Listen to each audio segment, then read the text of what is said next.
Hey guys, Wild Willie here. Oh, let me turn this down a little bit. A little bit too noisy. It's Wild Willie here, guys. Well, I want to show you something, but more importantly, I want to talk about shift cooking.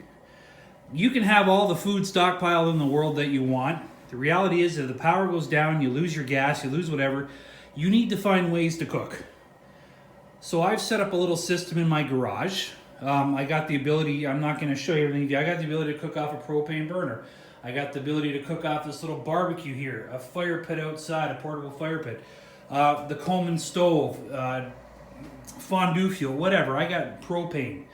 I've got different systems set up in here so I can cook anything at all. And I will say before I get comments, yeah, proper ventilation. I got a window I can open. I got a back door, a front door that I can unsecure and open. I've set up lighting in here so I can have light cooking in the dark. But I want to show you, I really wanted to try something like how it's easy to boil water, it's easy to cook instant noodles, all that shit. I wanted to try a little more elaborate. So what I did is I basically just turned on the Coleman stove. I heated the hell out of my Dutch ovens, like for 15 minutes straight. It was hot inside. Water would boil if I threw it in there, evaporate. I whipped together, online, I can put the recipe if you want. I've never cooked pumpkin pie before.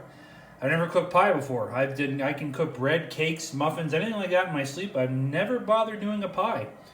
So all I did was heat the hell out of this Dutch oven for 15 minutes, very carefully place the pie in there without burning my hands, which was quite difficult. I got to come up with a system to lower stuff in there, and turned it off. I let it sit for an hour and a half. I stuck a knife in there, and I think it's done. So I just did a pumpkin pie. I got enough for another. I'm going to try another couple pies. I got some plum and a recipe for a plum and a grape pie, and we'll see how it goes. Yeah, this is it, guys. You've got to have systems in place. I've got 4 or 5 right here, right now, ready to go in case we need to. No point in having all the food if you don't have a way to cook it. I will say really quickly before I cut off here, I tried that method, taking out your burner on your electric stove, putting in the tea light candles. You can boil water that way. You've seen videos of it. I even did a video on it. Great. The only problem is I walked away and I left it. The burner got too hot. Like the actual unit got, the tea candles, 3 tea candles got too hot off the bottom of the cabinet. The wax caught fire. I had a fire in my kitchen. So that's something you're going to do. Be very careful. But anyways, guys, I'm Wild Willie and I got to get trucking. It's not a question if this shit hits the fan. It's a question of when, especially this winter in southern Ontario. So you need to be prepared.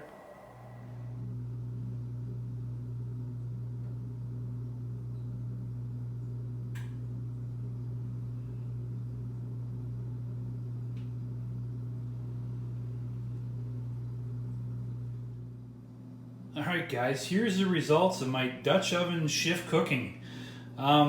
My God, the recipe there that I just put up, I know you can freeze your frame and use it and stop whatever. I'm not going to post it on the bottom.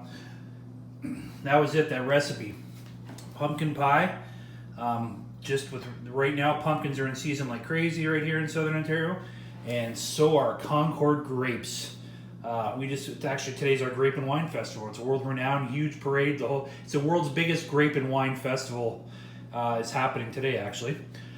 So hence the grape pies. You can't drive anywhere on any secondary road here in the Niagara region and not find someone selling pumpkins or grapes or squash or apples or anything else this time of year. It's so abundant. So anyways, guys, I just want to see if I can whip up something very simple and not, be just heating up canned food or simple foods or instant foods when shift happens. I want to be able to cook a little bit better, not only for health reasons, not only for nutrition reasons, but also for the psychological effect. Having something good like this, when you've had no power for 3 days in an ice storm, is an uplifter, especially if you invite your neighbors over for a hot cup of coffee and a slice of pie. Anyways, guys, once again, I gotta get trucking. Remember, it's not a question if the shit hits a fan, it's a question of when, so always be prepared.